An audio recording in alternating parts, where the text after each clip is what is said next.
ایک شخص بہت ہی غریب تھا۔ اس نے اپنی بیوی سے مشورہ کیا کہ کسی رئیس کے یہاں جا کر غلامی کی جائے۔ اس کی بیوی نے اس بات کی اجازت دے دی۔ ابھی اس کے گھر پہلے بیٹے کی ولادت ہی ہوئی تھی کہ بیوی اور اپنے بیٹے کو چھوڑ کر وہ غلامی کرنے کے لیے شہر چلا گیا تاکہ مال و دولت کما کر اپنے بیٹے کے مستقبل کو بہتر بنایا جائے۔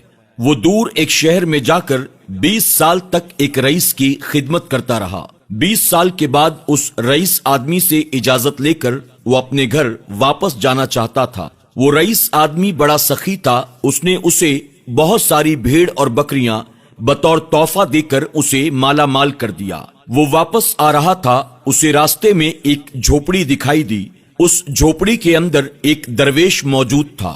اس شخص نے اس درویش سے وہاں رات گزارنے کی اجازت مانگی۔ درویش نے اسے اجازت دے دی۔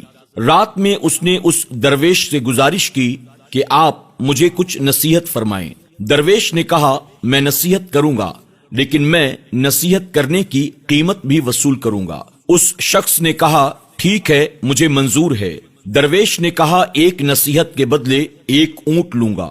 اس نے کہا، ٹھیک ہے۔ درویش نے کہا، جب بھی آسمان میں تارے ایک قطار میں آ جائیں تو پہاڑ پر چلے جانا، کیونکہ سیلاب آئے گا۔ اس شخص نے کہا، یہ نصیحت میرے کام کی نہیں ہے، کوئی اور نصیحت کریں۔ درویش نے کہا، قیمت ادا کرنی ہوگی ایک اونٹ کی شکل میں۔ اس شخص نے کہا، مجھے منظور ہے۔ درویش نے کہا، جب بھی کسی کی آنکھوں میں شیطانی چمک دیکھو تو اس سے بچنا، وہ تمہارا قتل کر دے گا۔ اس شخص نے کہا، یہ نصیحت میرے کسی کام کی نہیں، کوئی اور نصیحت فرمائیں۔ درویش نے کہا، قیمت ادا کرنی ہوگی۔ اس شخص نے کہا، مجھے منظور ہے۔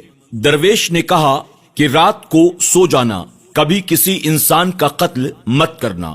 اس نے کہا، تینوں نصیحت میرے کام کی نہیں ہے۔ آخر وہ سو گیا اور صبح اپنے گھر کی طرف روانہ ہو گیا۔ سفر کرتے کرتے وہ ایک رات ایک گاؤں میں پہنچتا ہے۔ وہاں اس نے دیکھا کہ تمام ستارے ایک ہی لائن میں آ گئے ہیں۔ اسے درویش کی نصیحت یاد آ گئی۔ وہ شور مچانے لگا کہ اے گاؤں والو، پہاڑ پر چڑھ جاؤ کہ عنقریب سیلاب آنے والا ہے۔ لوگ اس کا مذاق اڑانے لگے۔ اس نے لوگوں کو بار بار سمجھانے کی کوشش کی، لیکن کسی نے اس کی بات نہیں مانی۔ آخرکار وہ اپنا مال لے کر ایک پہاڑ پر چڑھ گیا اور وہاں جا کر سو گیا۔ صبح جب اس کی آنکھ کھلی تو اس نے دیکھا کہ رات گاؤں میں سیلاب آیا تھا اور پورا کا پورا گاؤں سیلاب میں غرق ہو چکا تھا۔ اس نے اللہ کا شکر ادا کیا اور اپنی منزل کی طرف روانہ ہو گیا۔ راستے میں اس نے ایک جگہ اور قیام کیا۔ وہاں اس نے ایک شخص کی آنکھوں میں شیطانی چمک دیکھی تو اسے فوراً درویش کی وہ نصیحت یاد آ گئی، اور اسی کشمکش میں رات اسے نیند نہیں آئی۔ وہ اپنے بستر سے اٹھ کر کہیں اور چھپ گیا۔ رات اس گھر کے مالک نے اسے قتل کرنے کا ارادہ کیا اور بستر کے قریب آیا۔ اس شخص نے پیچھے سے اسے پکڑ لیا اور رسیوں سے باندھ کر صبح اسے پولیس کے حوالے کر دیا۔ کئی دنوں کے سفر کے بعد آخرکار وہ اپنے گھر پہنچ گیا۔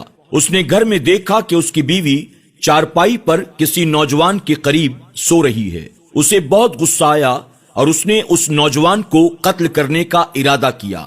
اسے فوراً درویش کی وہ تیسری نصیحت یاد آ جاتی ہے کہ رات میں کسی کا قتل نہ کرنا۔ اس نے اپنے آپ کو اس قتل سے روکا اور وہ گاؤں کے باہر آ گیا۔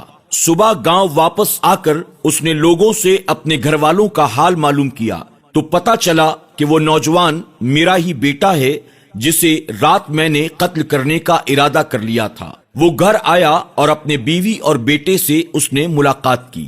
ناظرین اکرام، امید کرتے ہیں کہ آج کی ہماری یہ ویڈیو آپ کو ضرور پسند آئی ہوگی۔ اللہ رب العزت کی بارگاہ میں دعا ہے، اللہ ہمیں بزرگان دین کی باتوں اور ان کی نصیحتوں پر عمل کرنے کی توفیق عطا فرمائے۔ آمین یا رب العالمین۔